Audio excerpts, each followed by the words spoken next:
வேப்ப மரத்தில் இருக்கக்கூடிய அந்த மலை தேனை எவ்வளோ அருமையாக இருக்கும் பாருங்க.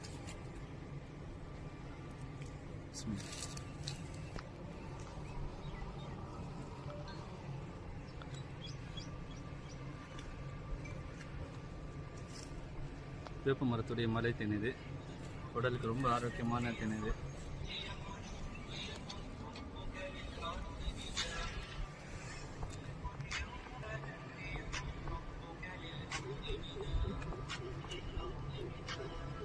ரொம்ப அருமையாக இருக்கு. இருந்தாலும் அந்த வேப்ப மரத்தில் இருக்கிறதுனால அந்த வேப்ப மரத்துடைய தோப்பு இருக்கு, அருமையாக இருக்கு.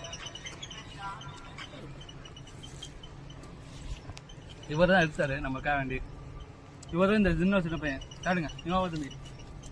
இவருக்கு 2 பேர் தான் சேர்ந்து நமக்கு என்ன செஞ்சாங்க, இந்த வேப்ப மரத்தில் மலை தேன் எடுத்து கொடுத்தாங்க. இதுக்காக ஒரு லைக் போடுங்க, சப்ஸ்கிரைப் பண்ணுங்க.